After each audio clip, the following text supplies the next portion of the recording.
Pharmelia, le magazine de votre capitale santé, en partenariat avec les laboratoires Inotera, vous présente le Rendez-vous Santé.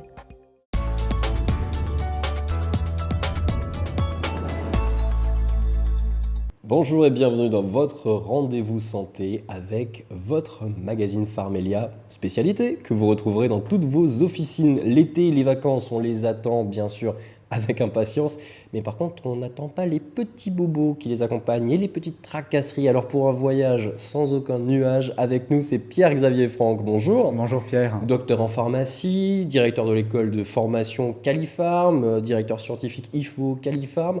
Quels sont les petits trucs, les petites choses qu'il ne faut pas oublier dans l'administratif avant de partir en voyage, Il y en a plusieurs. Alors, je donnerai 3 sites internet parce que c'est vrai qu'il y a de plus en plus de Français qui se mettent au numérique.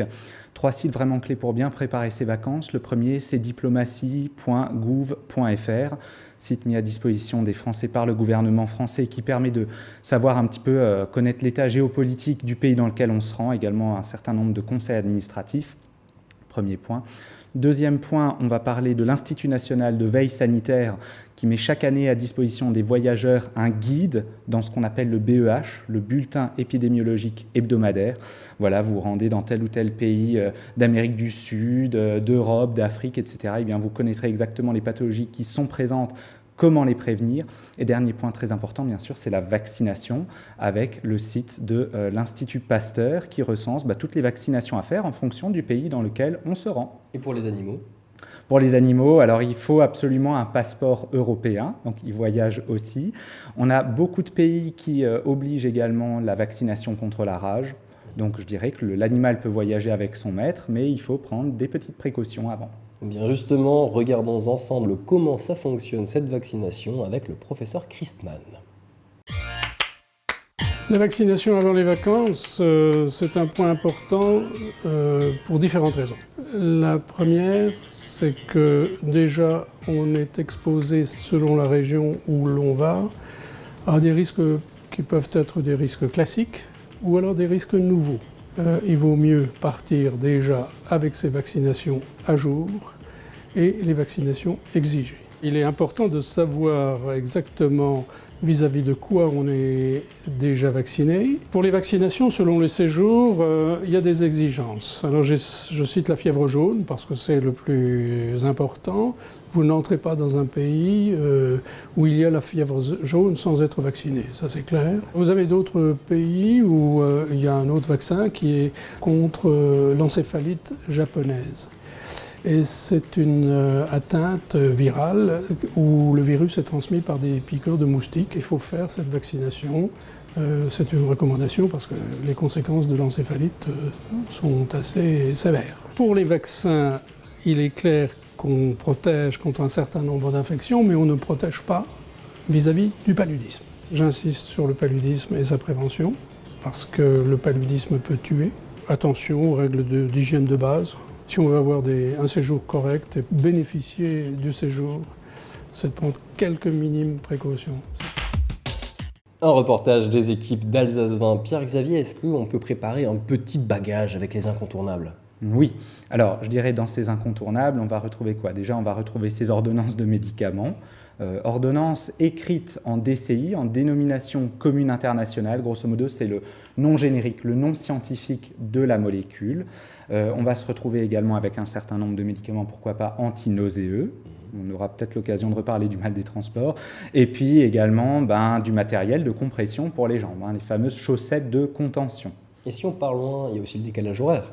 Oui, le décalage horaire en fait est lié à une perturbation des rythmes veille-sommeil, Il y a une sécrétion d'une hormone qu'on appelle la mélatonine et il est assez facilement possible de le prendre en charge justement avec administration de mélatonine le jour du départ, donc juste avant de dormir, et puis dans les quelques jours qui suivent.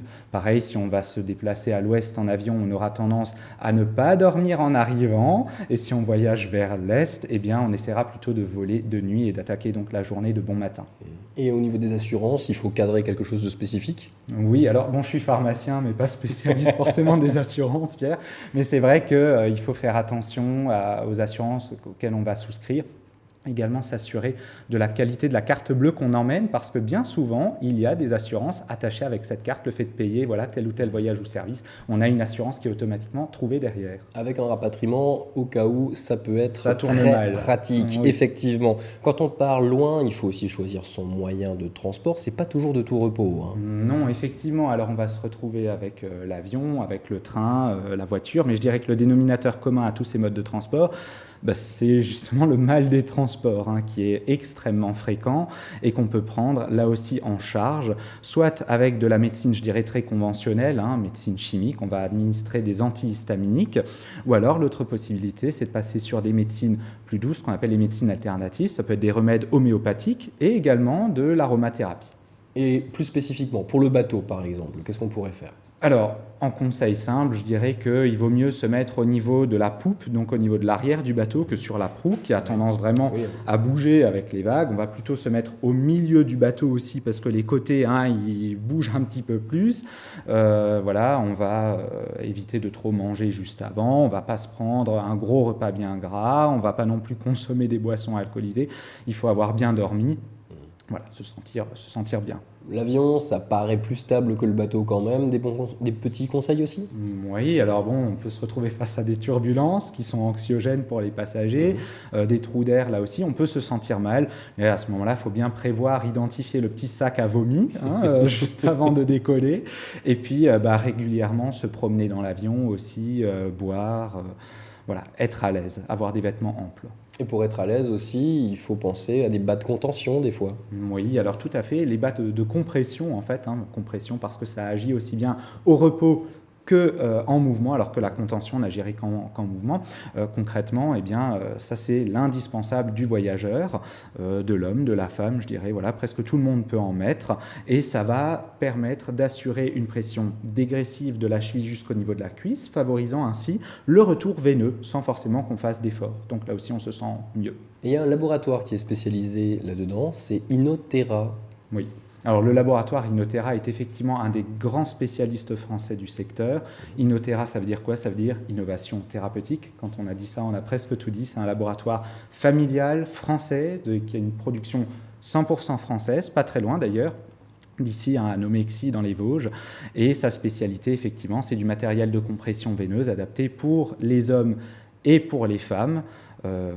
Inotera travaille très largement sur l'observant, c'est-à-dire la bonne capacité à suivre les conseils de son médecin et de son pharmacien. Pour ça, on retrouve des outils qui sont jolis, qui sont agréables à porter, qui sont faciles à mettre, faciles à enlever. Voilà, je dirais le top. Le tour d'horizon de toute cette gamme Inotera avec un pharmacien. Bonjour madame. Bonjour madame. Alors, je viens vous voir parce que c'est les vacances, donc je pars en vacances et je pars en avion. Alors, j'appréhende beaucoup, d'autant plus que j'ai de gros problèmes de circulation veineuse. Oui, effectivement, l'immobilité, la chaleur, le fait d'être assis dans un siège réduit augmente les troubles de la circulation. Il ne faudra pas rester assis durant tout le vol. Toutes les 2 heures, vous vous levez, vous marchez dans les couloirs, vous vous mettez sur la pointe des pieds, vous pratiquez des étirements. La meilleure prévention restant l'apport de chaussettes de contention. Et c'est pas trop contraignant ça, c'est pas trop désagréable à porter. Alors, les gammes actuelles répondent à toutes les demandes et à toutes les problématiques. Je vais pouvoir vous présenter des produits de la gamme Inotera, une gamme confort qui est douce, facile, avec un large choix de couleurs. On a une gamme plus transparente, la gamme Vénus. Si vraiment vous cherchez quelque chose d'extrêmement souple, d'extrêmement facile à enfiler, la dernière sortie de chez Inotera est la gamme Douceur. D'accord, pour enfiler, c'est pas trop difficile. Ça ne pose aucun problème. Il faudra bien sûr la mettre avant de partir, la porter pendant tout le voyage. Oui. Et ne la retirer qu'à l'arrivée. Et surtout, pareil au retour. Et l'entretien est facile pour ce genre de produit? Aucun problème. Vous les mettez dans un filet avec votre linge. Je vous rappelle également qu'il faudra vous hydrater abondamment. Je vois que vous portez des lunettes. Les verres de contact ne sont de toute façon pas conseillés. Problème acoustique, auditif éventuellement. Vous mâchez des chewing-gums, vous buvez régulièrement. Bien, je vous remercie beaucoup de tous vos conseils. Je vous souhaite un bon voyage. Un reportage des équipes d'Alsace 20. Pour l'avion, ça cause aussi des problèmes d'oreille, de l'oreille interne. Qu'est-ce qui se passe en fait quand on a des douleurs? Il y a différents troubles de l'oreille. Et effectivement, si jamais il devait survenir, il faudra prendre contact avec un médecin ORL. Bien souvent, on se retrouve avec des troubles d'équilibrage de la pression au niveau de ce qu'on appelle la trompe d'Eustache.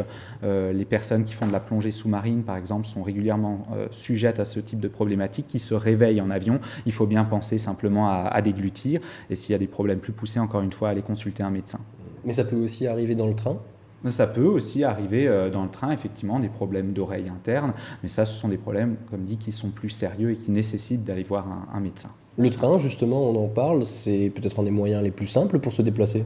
C'est confortable, à condition de ne pas aller trop loin. Pour le moment, on ne peut pas encore allier les États-Unis en train, par exemple. Mais c'est vrai que c'est très confort. Si on n'a pas trop de distance à faire, on peut se lever, on peut travailler, on peut changer les enfants facilement. Il y a même le bar au milieu, donc voilà de quoi se restaurer. C'est confortable. Une fois sur place, les gens sont parfois confrontés à la tourista. Qu'est-ce que c'est que la tourista? Parce que la maladie du touriste, d'accord, mais en pratique? En pratique, beaucoup de gens pensent que c'est lié simplement au décalage horaire ou aux nouveaux modes de consommation alimentaire, régime alimentaire, les épices ou parfois la fatigue. Pas du tout. Il faut vraiment se dire que la tourista, c'est une pathologie infectieuse qui est essentiellement bactérienne, mais qui peut aussi être d'origine virale ou parfois parasitaire, mais le plus souvent, c'est bactérien, et ça va se traduire en fait par une diarrhée aiguë qui survient très rapidement, très tôt dans le voyage, qui est parfois spontanément résolutive, entre 4 et 7 jours. Ça peut disparaître comme c'est venu, donc tout seul. Ça se traduit par 3 à 8 selles à peu près liquides par jour, donc il y a un certain nombre de précautions à respecter. Et quelles sont les règles de prévention alors ? Oui, alors ces règles de prévention, concrètement, on va éviter de consommer des glaçons dans un coca ou dans une boisson. On ne mangera pas non plus de glace, on va éviter ça. On va éviter les fruits et les légumes frais, non lavés, non coupés, non pelés. De manière générale, on évitera les crudités. Voilà, et je dirais qu'en pharmacie, il existe aussi des outils, des médicaments qui permettent de traiter par exemple les eaux de boisson pour être sûr qu'elles soient vraiment propres à la consommation. Bon, et si jamais on l'attrape, comment peut-on se soigner ? Alors, première chose, c'est la diarrhée, donc on perd de l'eau, beaucoup d'eau. Dans ces pays, souvent, il fait très chaud, donc attention à la déshydratation, donc pensez à bien s'hydrater. Il existe des solutions de réhydratation orale également pour les enfants, plus spécifiquement même pour les enfants. On peut avoir recours également à un antiseptique intestinal pour essayer de lutter contre cette bactérie. Et puis là aussi un antidiarrhéique. Mais attention, alors il existe différentes catégories d'antidiarrhéiques. Il y a ceux qui arrêtent totalement le transit intestinal. Ceux-là, il vaut mieux pas les utiliser. Il y en a qui vont diminuer les sécrétions intestinales. Ce sont ces derniers qu'on va privilégier. Là, j'invite bien sûr les téléspectateurs à consulter leur pharmacien. Et bien sûr, ne pas prendre un antidiarrhéique dans le cas d'une diarrhée qui serait sanguinolente ou avec fièvre. Là, obligatoirement, consultez rapidement un médecin. Vous avez parlé de réhydratation, mais attention, uniquement de l'eau en bouteille dans certains pays. Tout à fait. Jamais exactement. du robinet. Alors, soit c'est de l'eau en bouteille, tout à fait, et on l'ouvre bien devant vous pour être sûr qu'il n'y a pas de souci, ou alors il faut avoir fait bouillir cette eau. Ou alors on a pu mettre des comprimés à l'intérieur de molécules d'hydroclonazone ou des choses comme ça qui permettent de désinfecter cette eau et ensuite de la consommer proprement. Bien entendu, cette tourista, on ne vous la souhaite pas. Passez un bel été, mais qui dit été dit aussi moustiques. Et qu'est-ce qu'on peut faire contre eux ? Alors, les moustiques, il y en a de différentes sortes. On ne retrouve pas les mêmes moustiques en France, par exemple, qu'à l'île de la Réunion ou à la Guadeloupe ou dans d'autres États de français ou même pays du monde. En France, on se retrouve avec le genre Culex, donc je dirais simplement anti-moustique, pulvérisé sur les vêtements, sur la peau. Les autres, attention à l'anophèle, qui est le moustique vecteur du paludisme, qui pique le soir et la nuit. Attention également à ce qu'on appelle l'Aedes, Aedes aegypti, Aedes albopictus, c'est le fameux moustique tigre qui transmet la dengue, le chikungunya, le Zika. Donc c'est vrai qu'on en a beaucoup parlé. Là aussi, des mesures de précaution fortes avec des anti-moustiques adaptés, délivrés en pharmacie, des moustiquaires imprégnés. Il y a du matériel qui existe. Il faut faire très attention à ça. Et justement, pour communiquer sur le fait de bien voyager, vous avez prévu quelque chose dans les pharmacies ? Tout à fait. De nouveau, les pharmacies Pharmelia ne sont pas en reste pour leurs patients. De nouveau, un certain nombre de documents à remettre aux patients, de la formation, des questionnaires, et puis finalement tous les éléments pour profiter d'un bel été et surtout pour bien le préparer. Bel été, bonnes vacances également avec votre magazine Pharmelia. Vous pouvez le trouver dans toutes vos pharmacies et sur pharmelia.com chez Uniferia. Très belles vacances à tous.